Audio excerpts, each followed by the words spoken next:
பேச வருவர்களும் நாங்களும் கூட சில விஷயங்களை வழிமுறை காட்டுவதற்கு வாய்ப்பு இருக்கிறது. எல்லோருமே தயவு செய்து கண்ணாடியில் தாங்கள் முகத்தை ஒரு முறை பார்த்து கொண்டு விமர்சிக்க வேண்டும் என்றுதான் வேண்டுகிறேனே தவிர, தனிப்பட்ட முறையில் சீமானோ திருமாரஞ்சியோ நமக்கு எதிரிகள் அல்ல என்பதை திரும்ப திரும்ப சொல்ல கடமைப்பட்டிருக்கிறேன். ஊடகத்தை உள்ளதை உள்ளபடி அணுக விரும்புகிறோம் என்று நம்பினால் உங்களுக்கான இருக்கையும் திரும்ப திரும்ப சொல்லுகிறேன், உறுதி செய்வதற்கு தயாராக இருக்கிறேன். இந்த கலிசடைத்தனமாக தரக்குறைவாக பேசுவதை உன் தலைவர் சீமானை நிறுத்திக் கொள்ள சொல்லுங்கள். சீமான் அவர்களை நிறுத்திக் கொள்ளுங்கள். அவ்வாறு நிறுத்தி கொன்றால் நாமும் நிச்சயமாக அவர்களுக்கு கீழான மொழியில் அவர்களுடைய தாய்மொழியில் பதிலளிக்கப் போவதே இல்லை. நாகரிகமாக விஜயகாந்த் அவர்களுடைய மறைவு அதற்கு முன்னாடி அவர்கள் பேசிய பேச்சை யாராலும் சகிக்க முடியுமா? அதுதான் கருத்தாக்கமா? தமிழன் தெலுங்கு எவ்வளவோ கேவலமாக லூசு பயலுக்கு முதலமைச்சராக பார்க்குறாங்க. சொல்பது எனது கருத்துக்களாக இருந்தாலும் சரி, நேர்பட திறம்பட அறம்பட பேச வேண்டும் என்பதுதான் நமது உள்ளார்ந்த நோக்கம். அதனால் தொடர்ந்து பேச வேண்டும் என்பதற்காக அந்த கடந்த கால கசப்புகளை தள்ளிவிட்டு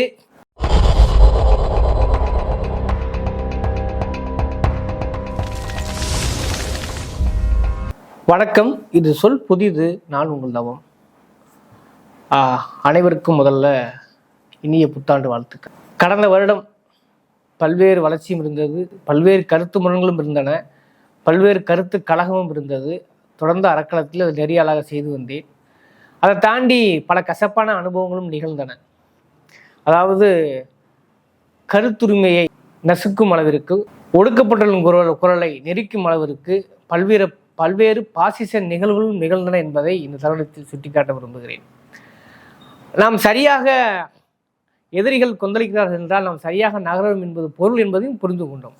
ஆனால் சில எல்லைகளை கடந்தவர் என்ன செய்திருக்கிறார்கள் என்றால், அடிக்க ஆள் கூட செட் பண்ணாங்க.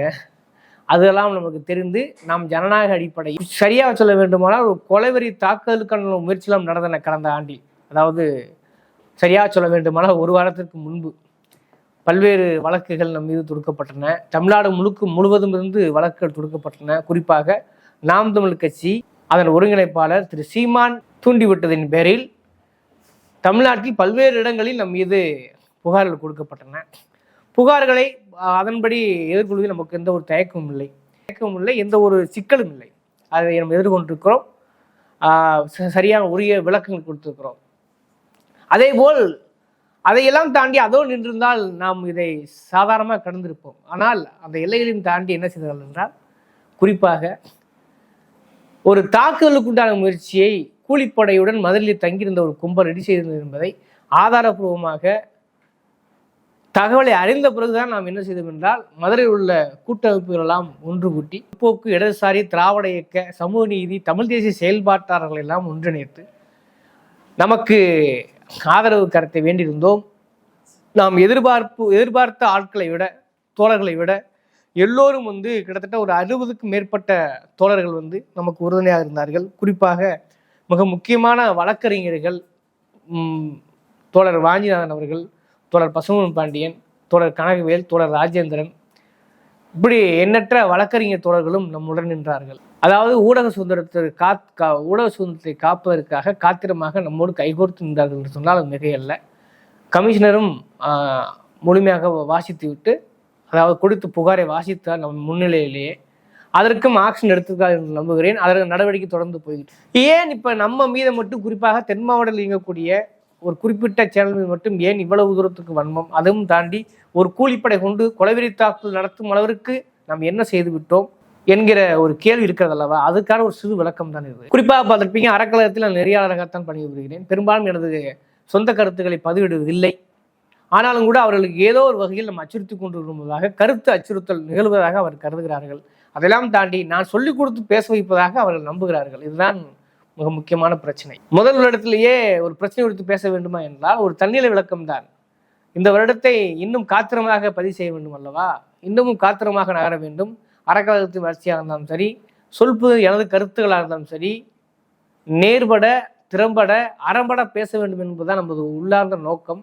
அதனால் தொடர்ந்து பேச வேண்டும் என்பதற்காக அந்த கடந்த கால கசப்புகளை தள்ளிவிட்டு இனி எப்படி நம்ம காத்திரமாக பதிவு செய்ய போகிறோம், நமது கருத்தை உள்ளதை உள்ளபடி எப்படி பதிவு செய்ய போகிறோம் என்பதை நேயர்களுக்கு, பார்வையாளர்களுக்கு சொல்ல வேண்டும் என்பதால் தான் இது சிறு ஒரு தன்னிலை விளக்கம், அவ்வளவுதான். குறிப்பாக சீமான் நாம் தமிழர் கட்சியினர் மீது வைக்கக்கூடிய மிகப்பெரிய குற்றச்சாட்டு என்னவென்றால், இவர் தரக்குறைவாக பேச தூண்டுகிறார், இவரே தரக்குறைவாக சொல்புதில் பேசுகிறார் அப்படி என்பதுதான் ஒரு குற்றச்சாட்டு. தரக்குறைவாக என்றால் எதை சொல்கிறார் என்று எனக்கு ஒன்றுமே புரியவில்லை. அப்படி பார்த்தால் தரக்குறைவு தரம் என்று ஒரு தராசை தட்டை தூக்கி நிறுத்தினால் அதில் சீமான் எடை எவ்வளவு என்பது அவர்களுக்கே வெளிச்சம், அவர்களுக்கே தெரியும். அதாவது எடையே போட முடியாதது சீமானின் பல தாண்டோண்டித்தனமான, சமீபத்தில் கூட பார்த்துருப்பீங்க, விஜயகாந்த் அவர்களுடைய மறைவு, அதற்கு முன்னாடி அவர்கள் பேசிய பேச்சை யாராலும் சகிக்க முடியுமா? அதுதான் கருத்தாக்கமா? தமிழன் தெலுங்கு எவ்வளவோ கேவலமாக லூசு பயலுக்கு முதலமைச்சராக பார்க்குறாங்க.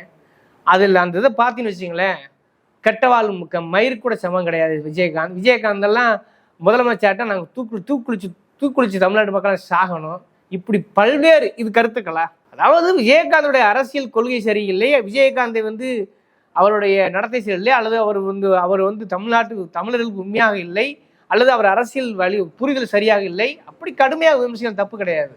ஆனால் பார்த்தீங்கன்னா வெறும் தரக்குறைவாகத்தான்.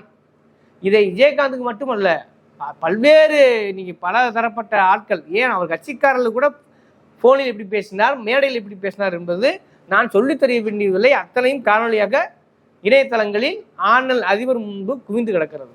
இதுதான் யதார்த்தம். அப்படி இருக்கிற அவர் மொழியிலேயே அவருக்கு பதில் சொல்லும்போது அவர்கள் பதறுகிறார்கள், கதறுகிறார்கள். இதைத்தான் நம்ம கவனிக்க வேண்டிய விஷயம் தான்.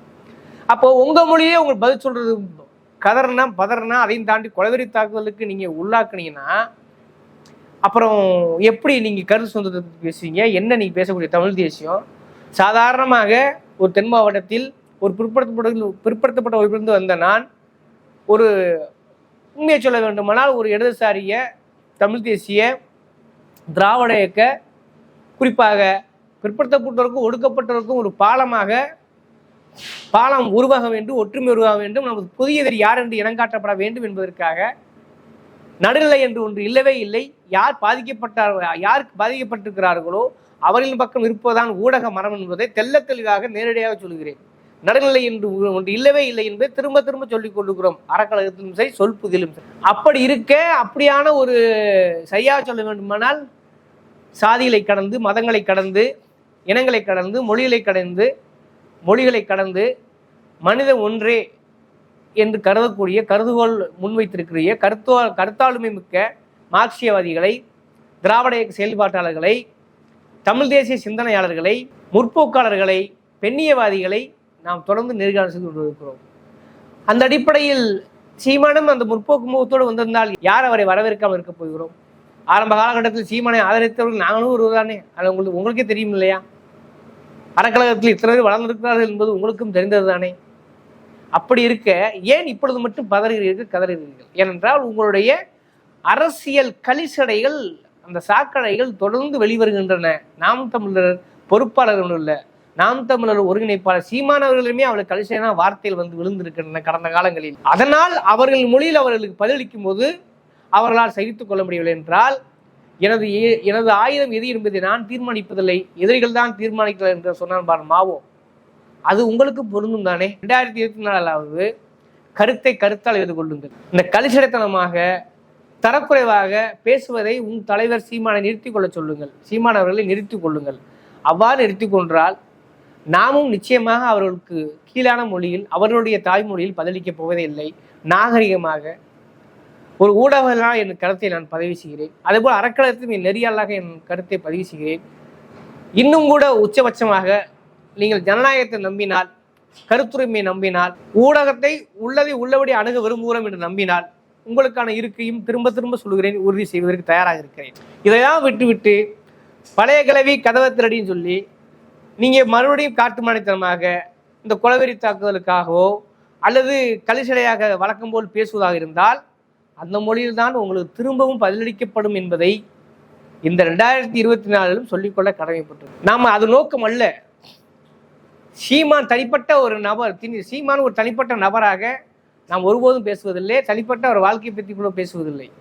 ஆனால் அவருடைய பேசக்கூடிய சித்தாந்தம், அவர் வைக்கக்கூடிய கருத்து, அது யாருக்கு சாதகமாக இருக்கிறது, யாருக்கு பாதகமாக இருக்கிறது, அது ஒரு குழப்பவாத அரசியலாக இருக்கிறது என்பதற்காகத்தான் தொடர்ந்து நான் தனிப்பட்ட முறையில் விமர்சிக்கிறேன். அறக்கழகத்தில் பேச வருவதையும் நான் காத்திரமாக சுதந்திர வெளியோடு அனுமதிக்கிறேன். இதுதான் இயல்பானது, இதுதான் உண்மையானது. அதை தாண்டி இதில் ஒரு அரசு இது வேறு விதமான வெறுப்பு அரசியலுக்கு ஆளாகவில்லை என்பதை தயவு செய்து புரிந்து கொள்ள வேண்டும். அதேபோல் பிஜேபி கட்சியிடமும் அப்படித்தான்.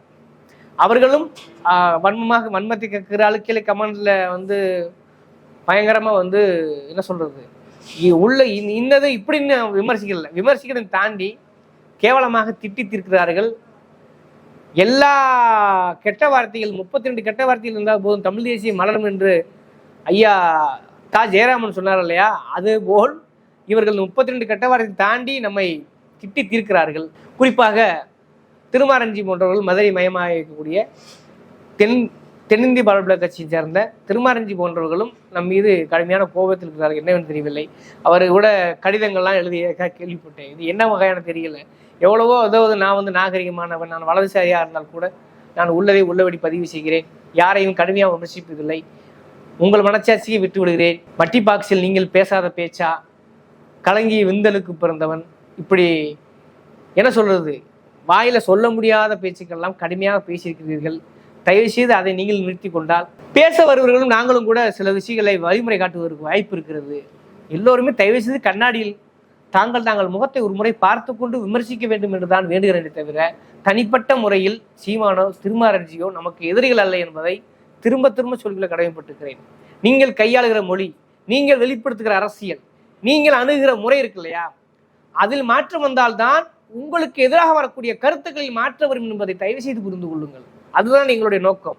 மற்றபடி இவர்கள் சீமானாக இருக்கட்டும், திருமாரஞ்சியாக இருக்கட்டும், யாராக இருந்தாலும் அவர்களுக்கான இருக்கை திரும்ப சொல்லுகிறேன், உறுதி செய்யப்படும் எங்களது ஊடகத்தில், குறிப்பாக அறக்கழகத்தில்.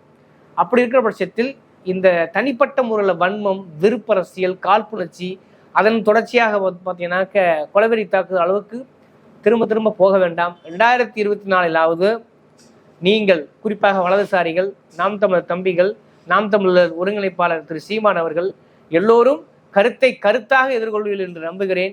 எந்த நிமிடமும் நடுநிலை என்று ஒன்று இல்லவே இல்லை. பாதிக்கப்பட்டவர்கள், ஒடுக்கப்பட்டவர்கள் யாராக இருந்தாலும் அவர்கள் பக்கம் நிற்பதான் ஊடக மரம் என்பதை திரும்ப சொல்லிக்கொள்ள கடமைப்பட்டிருக்கிறேன். அதை அறக்கழகத்தில் நெறியாகவும் தொடர்வேன். சொல்புதில் என்னுடைய சொந்த கருத்துக்களையும் காத்திரமாக பதிவு செய்வதை தயவு செய்து புரிந்து கொள்ளுங்கள். கருத்தால் எதிர்கொள்வதுதான் ஜனநாயக நாட்டிற்கு நல்லது, ஒரு ஜனநாயகத்தை நம்பக்கூடிய நபருக்கு நல்லது என்பதை நம்புவீர்கள் என்று ஏதோ ஒரு வகையில் 2024 உங்களை நம்புகிறேன். தொடர்ந்து பேசுவோம். நன்றி, வணக்கம்.